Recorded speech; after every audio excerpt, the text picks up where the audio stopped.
But at any rate, that drive took some real grit, and Pat completed, well, the team completed 3 important throws there for 2 for 14 and I think 1 for 7 or 9 to keep that drive alive.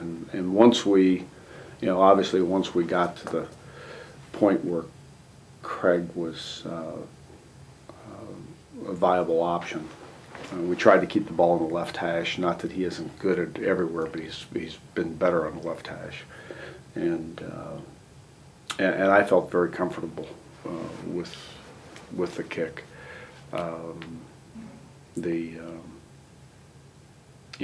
The snap, the hold, and also Nick Beaugelad had a huge block, and one of our offensive linemen actually vacated an area, and Nick saw it, and he came down and hit a guy who would have really challenged the kick.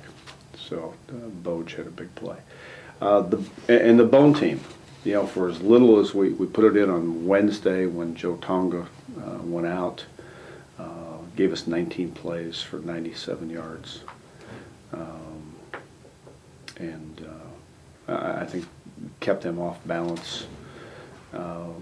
Joe Tonga himself was a heck of a story. Joe did not play very well, but he played hurt and gave us everything he had.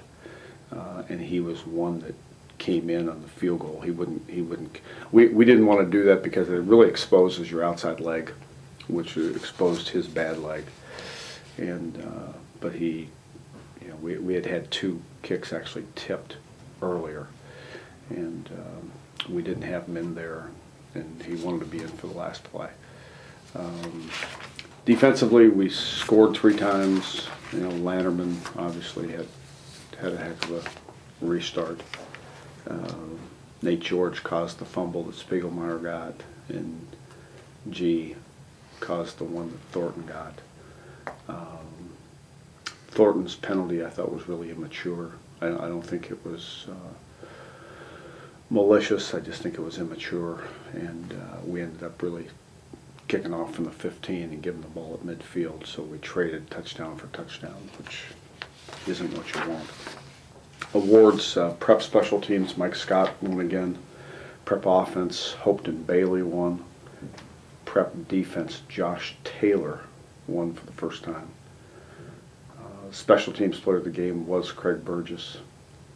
We did give honorable mention to his battery, Eddie Gavitt, Jared Kaufman, and to Nick Beaugelad.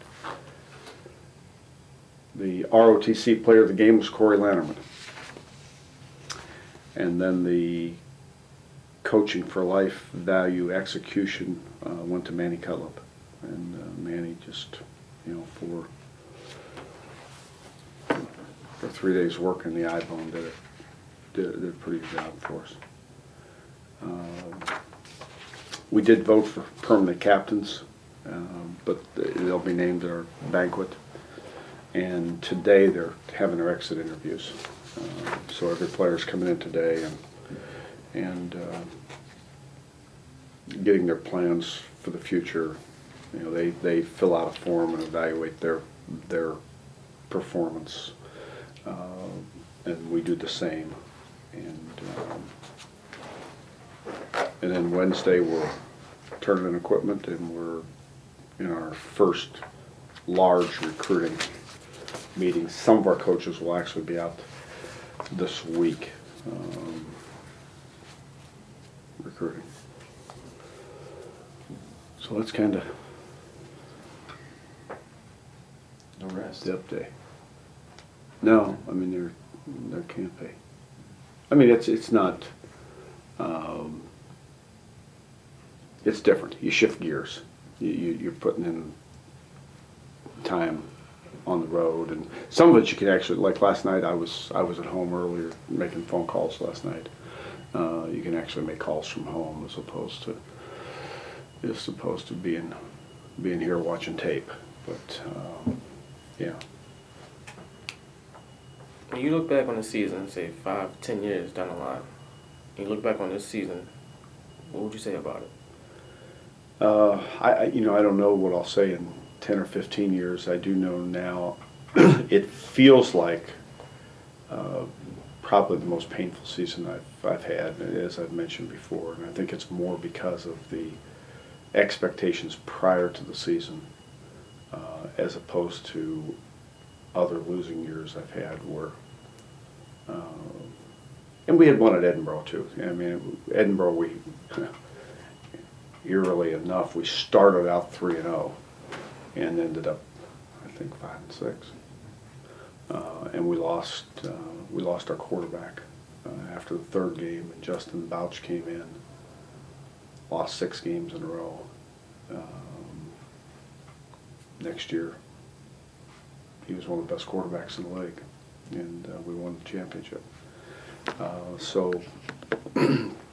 And it was interesting, the quarterback who played the first 3 games that we lost, Justin Bouch beat him out in spring when he came back because of the experience he had had. So that, you know, that was a painful year as well. But we had not. It was our 3rd year at Edinburgh. We thought it was going to be our first winning season. You know, we didn't expect to win 8 or 9 games. We expected to have a winning season, and then it was the next 3 years that we became very good. So, you know, I mean, we've had other years like it. You know, 1969 we had a championship year. In '68 at New Hampshire we won the Yankee Conference title, and we had 13 surgical knees. You know, which back in those days they were hard. There weren't any scopes back then. And that next year, I think we finished 500-ish with a great team coming back. So there have been other years, but maybe because this is the most recent, it's not something that you would have predicted when we started. And it started in fall camp and never stopped. Yeah, and Spiegelmeyer and Carson were in today. They both commented, Coach, you know, this was the best conditioned team we've been a part of. And it was the best conditioned team coming into camp. But we didn't leave with the same deck of cards.